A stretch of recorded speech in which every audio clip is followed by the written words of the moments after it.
It is a cold January night in 1912 when a slender, vellum-bound book slips onto the desk of a Polish American book dealer, its pages whispering a language that has never been heard before. The dealer, Wilfried Voynich, feels the weight of centuries in the leather cover, the faint scent of dried herbs and ink that have long since faded. He does not yet know that this unassuming codex will haunt scholars for more than 100 years, that every attempt to read it will end in the same baffling silence.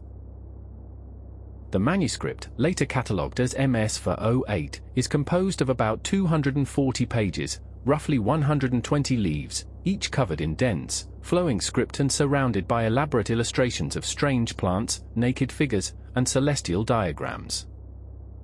The ink, a deep brown, has survived the ravages of time, while the pigments that color the drawings range from muted greens to vivid reds, suggesting a sophisticated workshop. Radiocarbon dating of the vellum places its creation somewhere between 1404 and 1438, squarely in the early Renaissance, a period when illuminated books were still a luxury of the wealthy or the monastic elite. Voynich acquires the codex from a Jesuit college in Italy that had obtained it during the Napoleonic confiscations. The book bears no clear provenance, no inscription of ownership, and the script, later dubbed Voynich, defies every known alphabet. Each page is organized into sections that modern scholars label the botanical, astronomical, balneological, and cosmological parts, but the divisions are based on the subject of the drawings, not on any readable headings. The botanical section alone contains roughly 120 plant drawings, though estimates vary between about 115 and 130, and many of the depicted flora do not correspond to any known species, their leaves twisted in impossible ways, their flowers blooming in impossible colors. Within weeks, the book reaches the hands of the world's leading cryptographers. In the First World War, the American military's code-breaking unit examines the pages, hoping that the mysterious script might conceal a hidden message useful to the war effort. Their analysis yields only the same indecipherable pattern, a consistent alphabet of about 26 characters, a set of recurring word-like groups, and a striking lack of obvious linguistic markers such as vowel-consonant alternation. The team reports back that the manuscript appears to be a genuine cipher, but one that resists all known techniques. During the interwar years, the manuscript becomes a fascination for both academics and amateurs. In the 1930s, a noted medievalist publishes a paper suggesting that the book is a hoax, perhaps the work of an eccentric monk who wanted to impress his superiors. He points to the strange plants and the apparent lack of any coherent narrative as evidence that the creator was more interested in artistic flourish than in communication. Yet the same scholar notes the extraordinary consistency of the script, the uniformity of the ink, and the sophisticated water-based pigments, arguing that a deliberate forgery would likely betray more unevenness. The Second World War brings a new wave of interest. A British intelligence officer, tasked with evaluating any potential enemy communications, reviews the manuscript and concludes that, while it is undeniably strange, it shows no signs of being a coded transmission. He wrote that the codex was a curiosity of medieval scholarship, perhaps a private notebook of an unknown scholar, and files it away, never to be opened again. After the war, the manuscript settles into the vaults of a major research library, where it remains under controlled temperature and humidity. Scholars from various disciplines, linguists, botanists, astronomers, begin to study it with fresh eyes. In the 1970s, a linguist applies statistical analysis to the text, noting that the distribution of characters follows patterns seen in natural languages rather than in random gibberish. The study fuels a renewed debate: could the manuscript be written in a lost language, perhaps a dialect of a now extinct European tribe? The 2000s bring digital technology to the puzzle.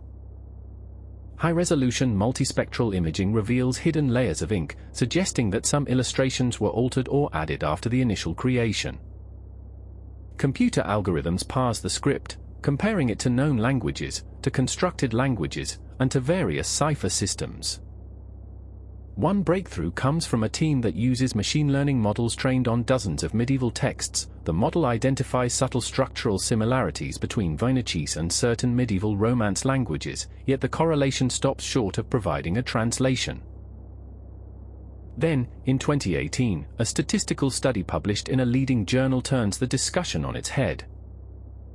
The authors examine the entropy of the text, the measure of randomness versus order, and find that the manuscript exhibits a level of complexity comparable to genuine natural language, far exceeding that of known hoaxes.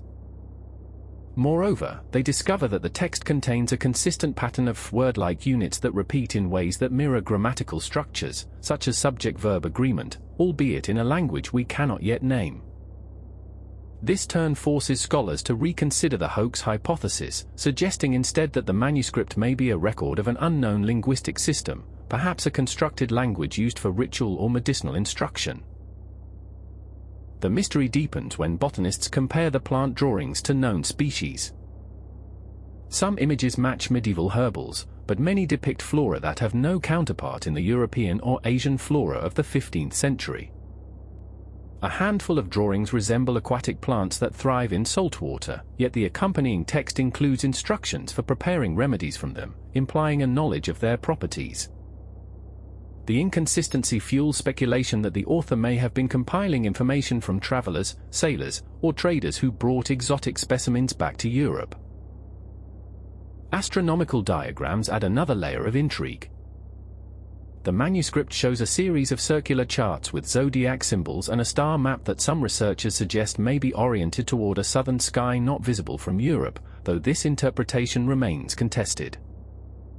Some argue that the sky depicted matches a view from a latitude near the equator, hinting that the creator had access to observations from far-flung voyages. Others point out that the zodiac signs are stylized in a way that aligns with medieval European astrology, suggesting a blend of local and foreign knowledge. All these clues converge on a single, unsettling question: if the manuscript is not a hoax, what purpose did it serve? Was it a secret compendium of medicinal recipes for an isolated community? A coded treatise on astronomy meant to protect knowledge from the church? Or perhaps a private diary of an itinerant scholar who traveled the trade routes of the early Renaissance, recording in his own tongue the wonders he encountered? The lack of any decipherable key, any marginalia pointing to a teacher or a patron, leaves the answer tantalizingly out of reach.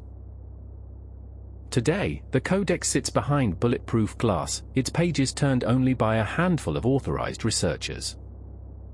New technologies, quantum imaging, advanced pattern recognition, promise fresh insights, yet each discovery seems to open another door rather than close the last. The manuscript continues to inspire documentaries, novels, and a thriving online community that pores over every glyph, hoping that the next breakthrough will finally lift the veil. As the camera pans over the faded ink and the strange blossoms, the lingering question remains: does the Voynich manuscript hold a message that was never meant for us, or is it a relic of a forgotten language that died with its speakers, leaving only this enigmatic book as a whisper of a world that vanished? The answer, like the script itself, is still waiting to be read.